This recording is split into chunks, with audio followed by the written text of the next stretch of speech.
Hello दोस्तों, नमस्कार। तो आज की क्राइम की कहानी गोरखपुर की है, बहुत ही हाई प्रोफाइल, जिनका संबंध उस समय के सीएम की सुरक्षा में तैनात व्यक्ति से था। चलिए सीधे कहानी शुरू करते हैं। यूपी पुलिस के इंस्पेक्टर राजकुमार यादव गोरखपुर के अशोकनगर कॉलोनी में रहते थे। उनके साथ उनके छोटे भाई ओम प्रकाश यादव और मां भाग्यश्री देवी भी रहती थी। जब ओम प्रकाश छोटे थे तभी उनके पिता का देहांत हो गया था। ऐसे में ओम प्रकाश की पढ़ाई प्रभावित न हो, इसलिए उनके दोनों बड़े भाइयों ने उनकी मदद की और उन्हें पढ़ाया। परिवार के पूरे सहयोग से ओम प्रकाश ने खूब पढ़ाई की और एक अच्छे नेत्र चिकित्सक बने। बात 2007 की है। ओम प्रकाश ने आंखों का इलाज शुरू किया। परिवार ने अब शादी करने का फैसला किया। बात शुरू हुई तो सिंगापुर के एक परिवार से रिश्ता हो गया।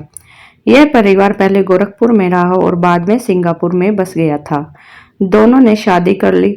सिंगापुर में पली बड़ी इस लड़की को यहाँ सब कुछ अजीब लगा। उसे यहाँ का माहौल अच्छा नहीं लगा। उसे थोड़ी घुटन महसूस होती थी, इसीलिए 6 महीने बाद ही वह सिंगापुर लौट गई थी। फिर से पहले की तरह वह अपने काम में बिजी हो गए। पहली शादी के 6 महीने बाद तलाक लेने के बाद परिवार वाले ओम प्रकाश के लिए दूसरे रिश्ते की तलाश करने लगे। अब चूंकि ओम प्रकाश डॉक्टर थे तो उनके लिए ऐसा कोई तलाक नहीं था, बल्कि उनके लिए नई नई लड़कियों के रिश्ते आ रहे थे। इस दौरान दीपचंद यादव की बेटी अर्चना यादव का भी रिश्ता आया। दीपचंद गाजीपुर का रहने वाला था, लेकिन पीएसी में रहने के बाद वह पूरे परिवार के सहित लखनऊ में बस गए थे। 2012 में एसपीए सरकार बनने के बाद उन्हें अखिलेश यादव की सुरक्षा में तैनात किया गया। 2009 में अर्चना और ओम प्रकाश की शादी हुई।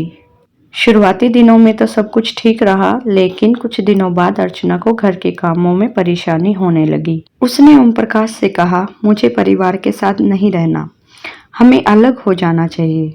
ओम प्रकाश को यह बात अच्छी नहीं लगी। उन्होंने कहा, जिन्होंने मुझे पढ़ा लिखाकर डॉक्टर बनाया, क्या अब मैं उन्हें छोड़ दूं?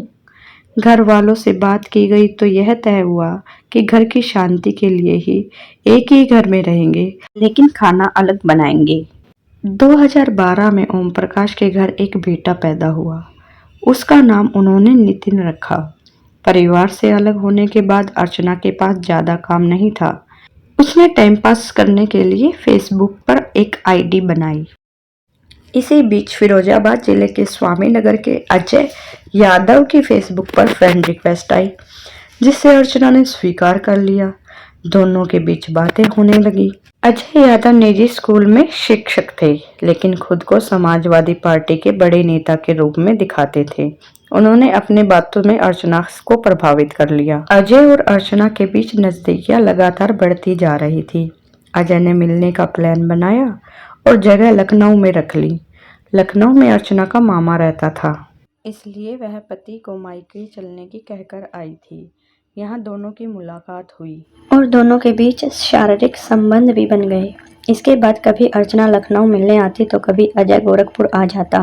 वह उसे अपने ससुराल भी बुला लेती थी और उसको अपना दूर का रिश्तेदार बताती थी।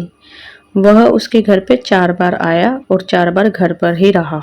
अर्चना पूरे दिन फोन पर बातें करती रहती थी।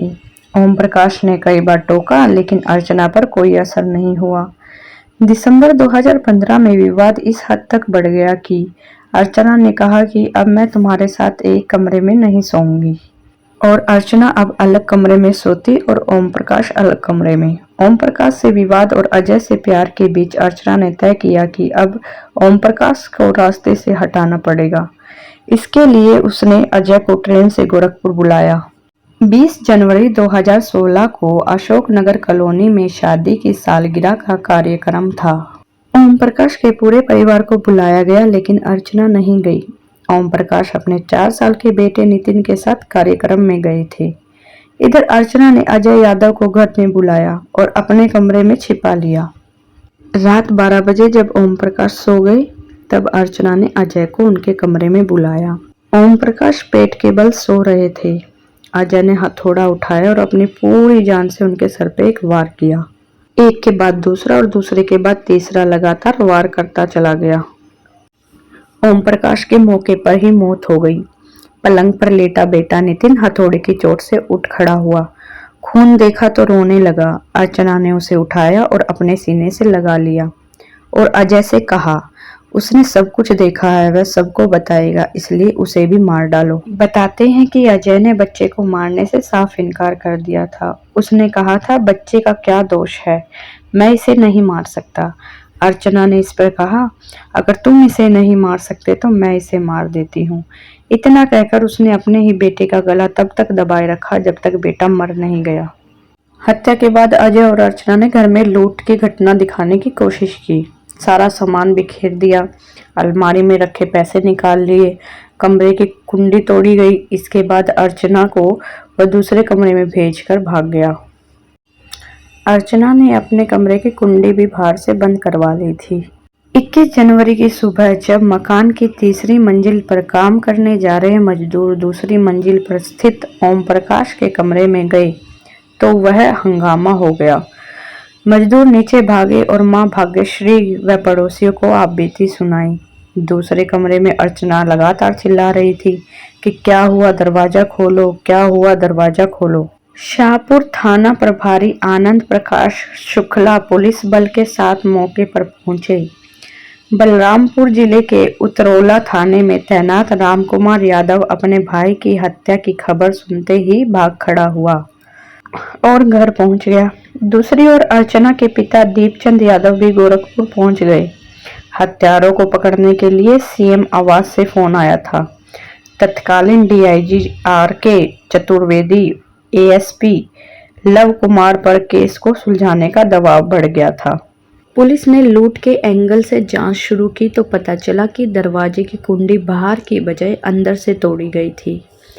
ओम प्रकाश की मां भाग्यश्री देवी ने पुलिस को बताया कि अर्चना और ओम प्रकाश के बीच झगड़े होते रहते थे। दिसंबर 2015 से दोनों अलग अलग कमरों में सोने लगे। अब पुलिस का शक अर्चना पर बढ़ गया, लेकिन पुलिस उससे पूछताछ करने की हिम्मत नहीं जुटा पाई। उन्हें डर था कि अगर अर्चना बेगुनाह निकली तो पुलिस महकमे की बदनामी होगी। पुलिस ने इससे पहले अर्चना की कॉल डिटेल और फेसबुक मैसेज हासिल किए। उससे उन्हें अजय का पता चला। पुलिस को अजय का सुराग मिल गया था कि वो फिरोजाबाद में रहता है। उसे फिरोजाबाद से गिरफ्तार किया गया। पुलिस ने जब उससे पूछा तो उसने सब कुछ उगल दिया। पुलिस ने तुरंत अर्चना को गिरफ्तार कर लिया। एसएसपी लव कुमार ने 22 जनवरी को पूरे मामले का खुलासा किया। उन्होंने डीआईजी आरके चतुर्वेदी के साथ प्रेस वार्ता की। उन्होंने बताया कि अजय यादव 20 जनवरी की रात घर आया और अर्चना के साथ शारीरिक संबंध बनाए। रात 12 बजे उसकी हत्या करने के बाद फिर से शारीरिक संबंध बनाए।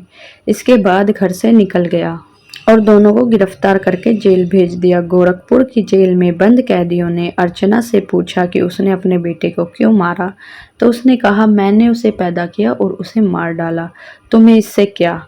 यह सुनने के बाद कैदियों ने उसकी पिटाई कर दी। जेल प्रशासन के लोगों ने भागकर अर्चना की जान बचाई। 17 अक्टूबर 2020 को गोरखपुर की अतिरिक्त सत्र अदालत ने अर्चना यादव और अजय यादव को दोषी करार करते हुए उम्र कैद की सजा सुनाई। न्यायाधीश ज्ञान प्रकाश शुक्ला ने सजा सुनाते हुए दोनों को 65,000 रुपये जुर्माना भी लगाया। कहा, अगर 65,000 रुपये जमा नहीं किए तो अर्चना और अजय की 3.5 साल जेल और बढ़ जाएगी। तो दोस्तों, ऐसे ही क्राइम स्टोरी सुनने के लिए मेरे चैनल को सब्सक्राइब करें। धन्यवाद।